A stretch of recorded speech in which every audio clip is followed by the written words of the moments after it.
ఏమండోయ్, బాగున్నారా? మన YouTube friends and family members అందరూ చాలా చాలా బాగుండాలని ఆ శ్రీశైలం మల్లన్న స్వామిని మనస్ఫూర్తిగా కోరుకుంటూ మొన్న కోటప్ప కొండకి వెళ్ళొచ్చామని చెప్పాం కదండి. ఇప్పుడు శ్రీశైలం వచ్చామన్నమాట.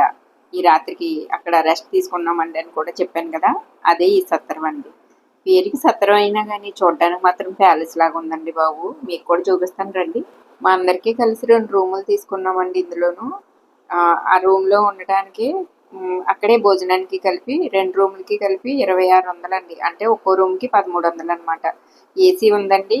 పెద్ద 6 బెడ్ ఒకటి ఉందండి. అంటే రూమ్కి వచ్చి నలుగురున్నా ఫ్రీగా ఉండేలాగా ఉందన్నమాట. నేను ఆ రూమ్ అయ్యి వీడియో తీయలేదు కానండి. ఇక్కడ సాయంత్రం మాటలు మాత్రం భోజనం కూడా పెట్టారండి. చాలా మంచి భోజనం, చాలా బాగుందండి. అయితే నాకు ఇక్కడ బాగా నచ్చింది ఏంటంటే ఈ ప్యాలెస్, అంటే సత్రం కదండి, నాకైతే ప్యాలెస్ అలాగే ప్యాలెస్ అనే అనిపించిందండి. దీనికి సంబంధించి కిందంతా గార్డెన్ ఉంది చూసారండి. అసలు ఎంత బాగుందంటే ఇక్కడ చిన్న అమ్మవారి దేవాలయం ఉన్నదండి. పక్కనే ఒక బుజ్జి వినాయకుల వారు ఉన్నారు, మీకు తర్వాత చూపిస్తాను. ఇలా మెట్లు దిగి అలా చివరికి కనిపిస్తుంది కదండి, ఆ చివర వంటశాల అనమాట. అక్కడే వంట చేసి భోజనాలు అయ్యి పెట్టారండి. ఇక్కడ పక్కన ఈ గార్డెన్లో నందీశ్వరుణ్ణి శివయ్యనే పెట్టారండి. చూడటానికి 2 కళ్ళు సరిపోలేదు అనుకోండి. మన శ్రీశైలం గుడికి వెళ్ళొచ్చాం కదండి, ఆ గుడి దగ్గర వీడియోలు ఏమీ తీయనివ్వలేదు కదా. రూమ్లోనే ఫోన్లు వదిలేసి దర్శనానికి వెళ్ళొచ్చేసామండి. వెళ్ళొచ్చాక పగలన్నమాట. ఇది నైటే చూసానండి, నాకు చాలా బాగా నచ్చింది. సర్లే తెల్లారాక వీడియో తీద్దామని గుడికి వెళ్ళి దర్శనం అయిపోయాక వచ్చి మళ్ళీ ఒకసారి ఇదంతా పగలో చూస్తున్నాం అనమాట అండి. ఎంత బాగుందో చూసారండి గార్డెన్లో. ఇక్కడ గొల్లబొమ్మనాలు అంటారా, ఇవన్నీ బిందెట్టుకుని మొక్కలకు నీళ్ళు పోస్తున్నట్టుగా ఒక బొమ్మ చాలా బాగుందండి. ఇంత మండు వేసవిలో కూడా ఈ చెట్లన్నీ ఇంత పచ్చగా ఉండటానికి కారణం ఏంటో చూసారా? అక్కడ పైపు చూసారండి, వాటర్ స్ప్రింకిల్ అవుతుందండి. అంటే 24 గంటలు కూడా వాటర్ అలా చల్లుతూ ఉంటుంది అనమాట అండి. అందుకే అంత గ్రీనరీగా ఫ్రెష్గా చాలా బాగుందండి. ఇలా కిందకి వెళ్దాం మనం. ఇక్కడి నుంచి చూస్తే ఎంత బాగుందో. మర్చిపోయినండి మీకు విషయం చెప్పాలి. ఈ సత్రం పేరు కరికాల సత్రం అని రాసింది కదా బయట బోర్డు. ఈయన పేరు మీదే కరికాల చోళ చక్రవర్తి అంటండి. రాజుల కాలం నాటిలో రోజుల్లో పాలించిన ఆయన అనమాట. ఈ శ్రీశైలం చుట్టుపక్కల అనుకుంటాండి. మనకి ఈ చరిత్ర గురించి పెద్దగా తెలియదు అనుకోండి.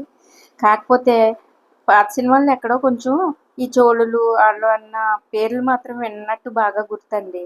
తర్వాత ఇక్కడ సత్రాల పేర్లు మాత్రం భలేగా అనిపించిందండి. ఇంకోటేమో గోండు సత్రం ఏదో ఉందండి. ఇంకోటేమో తాండ్ర పాపారాయ సత్రం అంట. ఇదేమో కరికాల సత్రం అంట. నాకైతే మాత్రం భలే కొత్తగా అనిపించినాయి అనమాట పేర్లన్నీ. అంటే రాజుల కాలం నాటు పరిపాలించారు చూసారా, అప్పుడు రాజుల పేర్లలాగా అనిపించిందండి. తర్వాత మన శివయ్య తోటి నందీశ్వరి తోటి ఒక సెల్ఫీ వీడియో తీసుకున్నానండి. నాకైతే భలే భలే హ్యాపీగా అనిపించింది అనమాట. అండ్ దర్శనం మాత్రం చాలా బాగా జరిగిందండి మాకు. ఇదిగో బుజ్జి వినాయకుడిని చూపిస్తానని చెప్పాను కదండి, ఈయన ఎంత బాగున్నారు చూసారండి. చిట్టి వినాయకుడు భలే ముద్దుగా ఎంత అందంగా ఉన్నారు అండి ఆ మొక్కల మధ్యలోను. రోజు ఇక్కడ వాళ్ళు ఈ బుజ్జి వినాయకుల వారికి అక్కడ అమ్మవారికి పూజ చేస్తున్నారు అనుకుంటా అండి. తర్వాత పైకి వెళ్ళాం కదండి మా రూమ్ దగ్గర. ఈ సత్రం కట్టినప్పుడు వీళ్ళందరూ లక్షల్లో విరాళాలు ఇచ్చారంటండి. వాళ్ళ ఫోటోలు అవి అక్కడ పెట్టారు. పైగా ఇక్కడ చూసారా, మన భీమవరం వాస్తవ్యులు అంటండి వీళ్ళు. ఆ పేరు చూడగానే మనం ఎంత దూరం వెళ్ళినా కూడా మన ఊరు మన చుట్టుపక్కల పేర్లు అన్నీ చూస్తే అదొక హ్యాపీనెస్ కదా. ఎక్కడో శ్రీశైలంలో మన భీమవరం పేరు కనిపించగానే భలే అనిపించిందండి. కింద నుంచి చూసాం కదా, ఇది పైనుంచి అనమాట. ఎంత బాగుందో చూసారండి పైనుంచి కూడా. ఈ శ్రీశైలంలో మల్లన్న రూపంలో ఉన్న శివయ్యని దర్శించుకోవాలని ఎప్పటి నుంచో నా కోరిక అండి. ఇన్నాళ్ళకి నెరవేరిందనమాట. శివయ్య అనుగ్రహం ఇన్నాళ్ళకి వచ్చిందనుకోండి. అంతకు తర్వాత అరుణాచలం అయ్యి అనుకున్న ఈ 2 సార్లు వెళ్ళి చూసి వచ్చాం. కానీ శ్రీశైలం మాత్రం 10 ఏళ్ల నాటి కోరిక ఇన్నాళ్ళకి తీరిందండి. అది కూడా మా తమ్ముడాల వల్ల అనమాట. అనుకోకుండా ప్రయాణం అయ్యి వెళ్ళొచ్చేసామండి.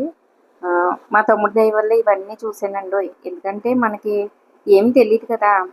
మా తమ్ముడాళ్ళకి తెలిసిన వాళ్ళు ఉంటే వాళ్ళ ద్వారా వెళ్ళామండి. చక్కగా స్పర్శ దర్శనం అయ్యిందండి. శివయ్యని ముట్టుకొని భాగ్యం వచ్చిందండి. నాకైతే మర్చిపోలేని ఒక మధురానుభూతి అనమాట. తర్వాత అండి ఇక్కడ నుంచి శ్రీశైలం ప్రాజెక్ట్ అండి ఇది. ఇది ఎక్కి ఇలా కిందకి వెళ్ళి రోప్వే అంటారు కదా దీన్ని, ఏమో నాకు సరిగ్గా రాలేదు చెప్పాను. దీని మించి ఎక్కి కిందకి వెళ్ళి అక్కడి నుంచి మళ్ళీ బోట్లో చివరి ప్రాజెక్ట్ దాకా వెళ్ళొచ్చు అనమాట అండి. అలా మనిషికి 100 రూపాయలు టికెట్ అంట. మేమైతే అలా దగ్గరికి వెళ్దాంలే, కారు ఉంది కదా అనుకుని, సరే అండి ఇంకా మన శివయ్యకి బాయ్ చెప్పేసండి దారిలోను సాక్షి గణపతి వారు ఉంటారండి. వచ్చేటప్పుడు మాత్రం ఆయన దగ్గర హాజరేయించుకోవాలండి. శ్రీశైలం వచ్చెళ్ళేరి భక్తులు అని చెప్పి ఈయన ఇక్కడ రాస్తారంటండి మనకి.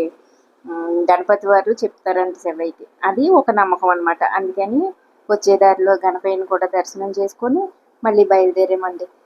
నాకైతే అండి వర్షాకాలం అనుకోండి చెట్లన్నీ పచ్చగా ఉంటాయి. మరి మనం వెళ్ళిన సమ్మర్ కదా పాపం అంతా బొగులు అంటూ మొక్కలన్నీ ఎండిపోయి ఎలా ఉందో చూసారండి. నాకు ఇప్పుడు కూడా చెట్లు పచ్చగా ఉంటేనే ఇష్టం అండి. ఇలా ఉంటే నాకు ఏంటో బాధగా అనిపిస్తుంది అనమాట. సరేనండి, ఇంకా అక్కడి నుంచి బయలుదేరి శ్రీశైలం ప్రాజెక్టు దగ్గరికి వచ్చామండి. ఇదిగో దగ్గర నుంచి చూద్దామని మా డ్రైవర్ తమ్ముడు ఉన్నాడు కదా, ఇక్కడికి తీసుకొచ్చాడండి. ఇది వర్షాకాలంలో అయితే చక్కగా బోల్డ్ అంత వాటర్ ఉంటుందంటే కనుల విందుగా. కానీ మనం వెళ్ళింది మండు వేసవి కదా, అందుకని వాటర్ లేదనమాట. చూసారా, ఇది ఆంధ్రాకి తెలంగాణకి ఏంటంటారు ఏమోండి, యువతల పక్క ఆంధ్ర అవతల పక్క తెలంగాణ అని అంటండి. భలే ఉంది కదా. అంటే ఇక్కడ నుంచి వస్తుంటే హైదరాబాద్ కనిపిస్తుంది. అంటే వెళ్ళడానికి చాలా దూరం అనుకోండి, కాకపోతే చూడడానికి దగ్గరగా ఉన్నట్టు ఉంటుంది అనమాట. శ్రీశైలం దర్శనం చేసుకున్నాం, ఇవన్నీ చూసామండి. ఇంకో వచ్చేటప్పుడు శిఖర దర్శనం అని ఒకటి ఉంటుందండి. అదిగో అక్కడికి కూడా వెళ్ళామండి. ఆ పైనుంచి అంట నంది కొమ్ముల్లోంచి శ్రీశైల శిఖరం కనపడితే అంటే మళ్ళీ జన్మ ఉండదని ఏదో చెప్తారు కదండి. అయిపోయిందండి. అక్కడి నుంచి వచ్చే దారిలో త్రిపురాంతకం ఉందండి. అక్కడ మన శివయ్య దర్శనం, అంటే శివయ్య దగ్గరికి వెళ్ళలేదు కానండి, అమ్మవారిని మాత్రం దర్శించుకున్నామండో మనస్ఫూర్తిగా.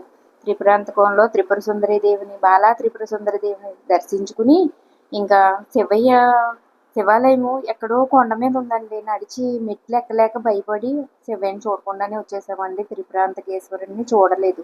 కానీ వచ్చేదారిలో పానకాల లక్ష్మీ నరసింహస్వామిని ఈ మధ్యకాలంలో అసలు ఎప్పుడూ వెళ్ళలేదండి, దగ్గరైనా కూడా. ఇంకా దారిలోనే కదా అని చెప్పి అక్కడ ఆగండి.